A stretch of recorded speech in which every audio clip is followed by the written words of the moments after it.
Canada is expensive, guys. I mean, I didn't expect it to be a bed of roses, but well, I heard about the GST before I moved here, but it's a different thing experiencing it. So that's how we paid 18.42, even though we sold 17. So definitely the GST was added to the price, and for some reason they said you saved $3. I'll take that. I'll take that. If you don't know what GST is, it is goods and services tax. So the price of everything you see for sale, maybe in a store or somewhere, just have it in mind that you're going to pay that price plus the goods and services tax. What do I say? Shibi, it's goods and services tax. So it's not just items that will be taxed, even services. Yeah. Well, fair enough. I'm in a province where the GST is only 5%, which is much cheaper than some other provinces where the GST is as high as 13%. I don't know when or if I'll ever get used to that, but my piece of advice for people that are going to relocate soon, I'll encourage you not to rush to the big cities if you don't know anyone there. You see, relocating is equal to starting life all over, especially financially. And I've done it twice, so I know what I'm talking about. Getting a job might even take longer than expected. So please be wise. Pick a location that is more affordable, or should I say, pick your GST wisely. You see, online you find some people saying there's nothing in Canada, Canada is hard, and so on. While some other people have only positives to say about Canada, I believe their locations are factored into their experiences. So do your research and stay where it's more affordable. From my research, it's not an entirely strange practice. Countries like Hong Kong and Japan have a similar system where you pick an item and by the time you want to pay, it's totally different. Anyway, about Canada, this video is to discuss 5 strangest things I've noticed about Canada. GST was the first one, so stay tuned while I take you through the rest of them. Trust me, number 5 will amaze you. Now, if you're in Canada and you've been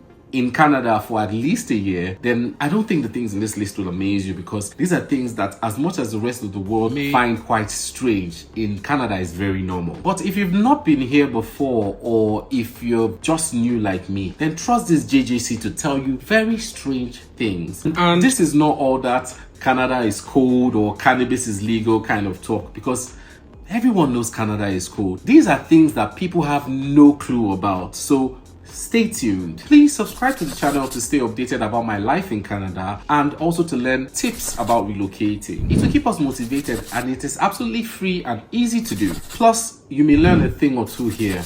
Anyway, another thing I find strange about Canada is, well, this one is 2 in 1, so I'll just call it banking. For one, in Nigeria, where I'm from, if you want to use a bank's mobile app to do a transfer to another person, all you need to do is put in the person's account number. The app will then bring the list of possible banks that you might want to transfer to. You pick the right one, and then the bank will provide you with the account name of that account. And once you validate that that's the account you want to send to, you put in the amount and then you put in the PIN, your transfer is done. Shikena. The UK is different, but at least I understand it. For UK, you have to put in the sort code, which is basically the bank name, if you ask me. You put in the sort code, you put the account number, you put in the beneficiary name, the full name, and you have to get everything right. So basically, you're putting in everything, and I suspect trust issues, but it's fine. You can't go too far with security. So then you put in the PIN and all that, and then you do the transfer, and then it goes. In Canada, you're putting in beneficiary name and email. Autant. Transfer don't finish. The beneficiary will not have to go to their own email to accept the transaction. It's just strange to me that you have to transfer with email. It has to be safe. I'm sure it's safe because you still put in the amount and pins.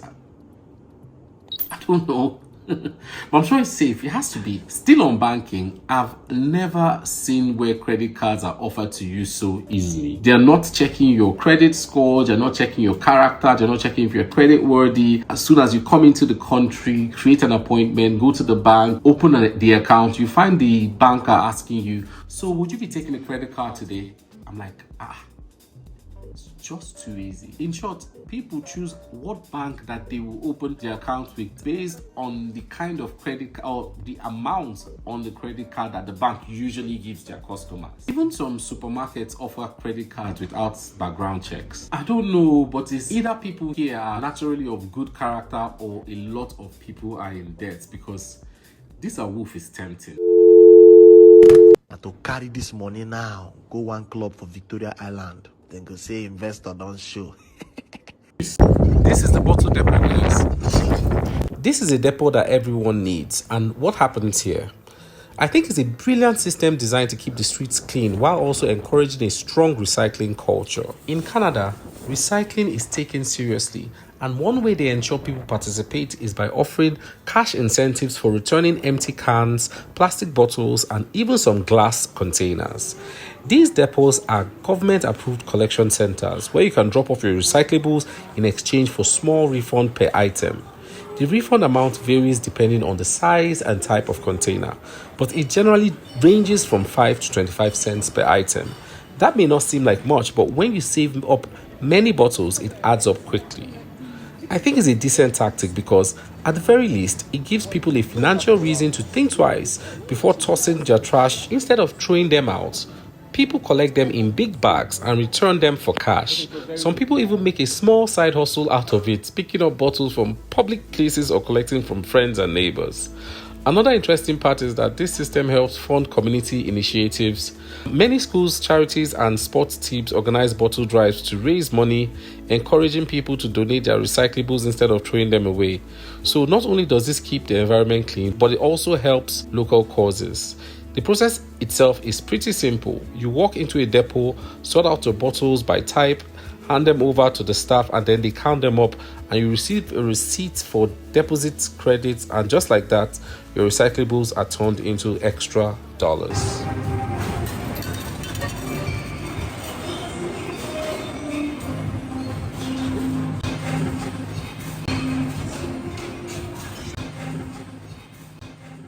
For those that have been here before me, please, what is visible minority? The first time I saw that, I thought that's officially the most shit I've ever heard in my life. But then it seems like I'm the problem or like I'm misunderstanding something. So basically, when you're applying for a job, you need to identify your race. And anyone that's not white is basically a visible minority. Anyone that's not white, a visible minority. I just don't like being referred to as a minority, but after speaking with people of different races, it appears that it's not supposed to be offensive at all. It seems very normal and not it's just that visibly we're minorities. The final thing that is really strange about Canadians is they're just too nice. I mean, it can be confusing when someone is being nice to you, and because of how you see humans, you're just waiting to see what the person is going to ask you for, or what the person wants in return, and then the person just finishes being nice, doesn't take your number, doesn't ask your name, and just goes. It's very strange.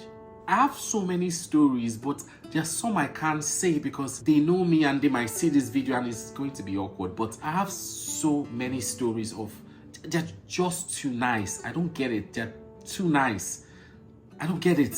I used to watch the series How I Met Your Mother some years ago, and there's this character that was Canadian, and they kept on using her niceness against her, and I thought it was just for laughs, but no, these people are really nice. Okay, let me say one or two stories that happened with complete strangers. So I was once doing shopping at a supermarket, and then one guy just walked up to me and said, "Hey, I noticed you're doing large shopping today. I'm a staff here, but I'm not on duty, and I can help you get a discount off your total shopping." And I'm like, nice, but Anyway, so I finished my shopping. He comes to the counter, puts his staff card, helps me get $40 off my total pay, and then he gives me a handshake and says, "Have a great day." And I'm like, why? Okay, and another story, I once went to an African shop, and once I finished shopping, like I said in my older video, I don't have a car yet in this country. So once I finished shopping, the lady that works there noticed I was calling an Uber, and then she said I should cancel, that she would drop me at home. I'm like, Well, I had to refuse this one because I already had called the Uber and it was just too strange, but they are just too nice. I don't get it. They are just too nice, and there are so many stories I can't say. For instance, a friend of mine said that his landlord allowed him stay in the house for 1 month free without paying. How? I guess over time I'll learn to embrace niceness or be a nicer person myself. What do you guys think?